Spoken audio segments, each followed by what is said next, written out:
Hai, perkenalkan, kami adalah kelompok norfloxacin dan kami akan memberikan penjelasan mengenai apa itu norfloxacin dan berbagai hal lainnya mengenai norfloxacin. Saya Eko dan juga saya dibantu dengan 3 teman saya yang lain, yaitu Eva, Feby, dan juga Gabriela. Kami akan menjelaskan kepada Anda mengenai norfloxacin. Untuk itu, mari kita mulai. Norfloxacin. Apa itu norfloxacin? Norfloxacin merupakan obat resep yang digunakan untuk mengobati gejala infeksi bakteri pada prostat dan juga saluran kemih. Norfloxacin dapat digunakan sendiri ataupun digunakan dengan obat yang lain. Norfloxacin termasuk dalam kelas obat yang disebut dengan antibiotik. Nah, sampai saat ini tidak diketahui apakah norfloxacin aman dan juga efektif pada anak-anak.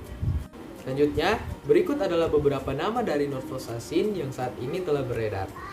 Nama paten adalah norfloxacin, dan beberapa nama-nama generik yang telah kelompok kami kumpulkan adalah sebagai berikut, yaitu Noroxin, Negaflox, Norven, Asnor, Uriflox, Aponorflox, Girabloc, Norflox, Trizolin, Norcin, dan juga Norbec. Norfloxacin hanya tersedia dalam sediaan oral dengan bentuk tablet 400 mg. Berikut adalah beberapa gambar yang kelompok kami bisa temukan mengenai norfloxacin dengan nama-nama generiknya yang telah beredar saat ini.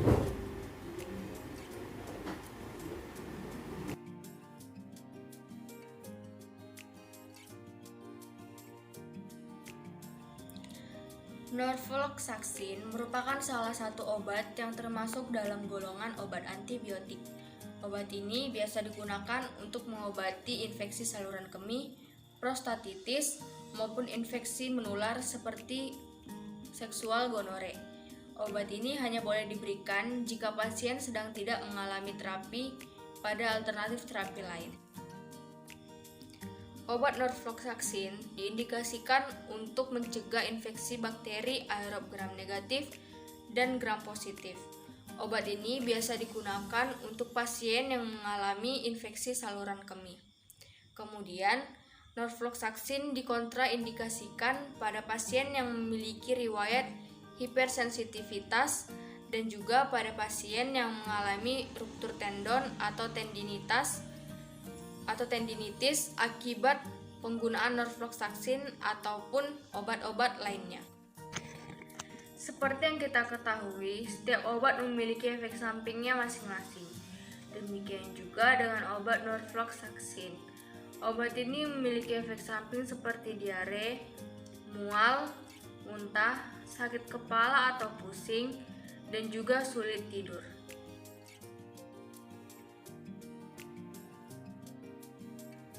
Farmakokinetik dan farmakodinamik.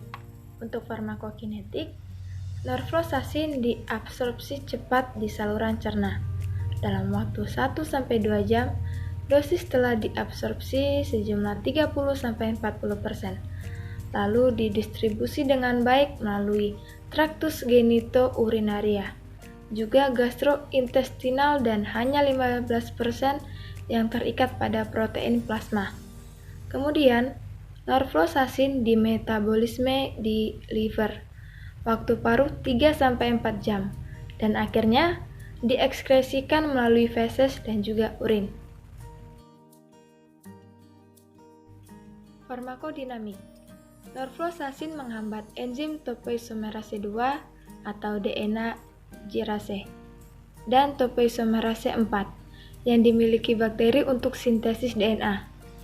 Penghambatan kedua enzim ini akan mengganggu proses rekombinasi, perbaikan, replikasi, dan transkripsi DNA pada sel-sel bakteri.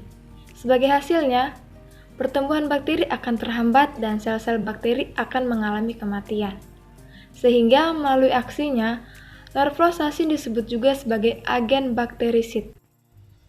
Norfloxacin tergolong sebagai antibiotik spektrum luas yang dapat melawan bakteri aerob gram negatif dan gram positif.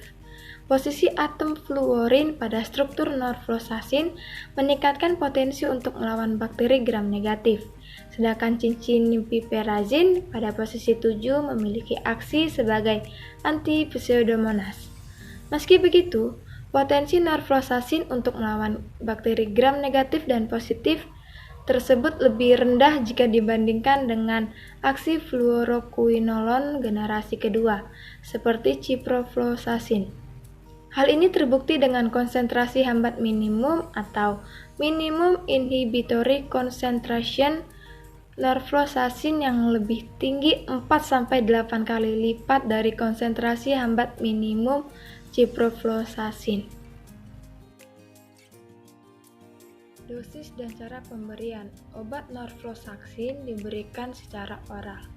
Dan untuk dosis yang pertama, infeksi saluran kemih. Obat yang diberikan sebanyak 400 mg 2 kali sehari selama 7-10 hari dan 3 hari untuk kasus tanpa komplikasi. Kemudian infeksi saluran kemih kronis dan berulang. Obat yang diberikan 400 mg 2 kali sehari sampai 12 minggu. Dan juga dapat dikurangi menjadi 400 mg sekali sehari jika respon baik pada 4 minggu pertama. Yang ketiga, infeksi saluran cerna. Obat yang diberikan 400 mg 2-3 kali sehari. Dan yang terakhir, gonore tanpa komplikasi. Obat yang diberikan 600 mg 2 kali sehari atau dosis tunggal 800 mg. Selanjutnya, nursing consideration. Yang pertama, hindari dari anak yang sedang dalam masa pertumbuhan dan belum pubertas. Yang kedua, jangan diberikan dengan pasien yang kekurangan G6PD, yaitu enzim glukosa 6 fosfat dehidrogenase. Yang ketiga, hati-hati pada pengendara karena dapat mengurangi kewaspadaan. Dan yang terakhir, pasien harus disarankan menggunakan bentuk kontrasepsi non-hormonal tambahan selama terapi jika antibiotik atau anti-infeksi diresepkan sambil tetap mematuhi jadwal terapi kontrasepsi oral. Untuk indeks keamanan kehamilan, obat ini masuk pada kategori C, yaitu studi pada binatang percobaan memperlihatkan adanya efek samping pada janin yang bersifat embriosidal, teratogenik atau yang lain, dan tidak ada studi terkontrol pada wanita atau belum ada studi terhadap wanita dan binatang percobaan. Special precaution. Obat ini tidak dianjurkan pada pasien dengan kondisi yang diperburuk oleh retensi cairan, disfungsi jantung, asma, atresia folikel atau kista ovarium, epilepsi, sakit kepala migrain, insufiensi ginjal, diabetes mellitus, atau riwayat depresi mental. Selain itu, mungkin berbahaya bagi janin dan dikontraindikasikan pada kehamilan dan harus dinilai status kehamilannya sebelum dimulai terapi obat ini.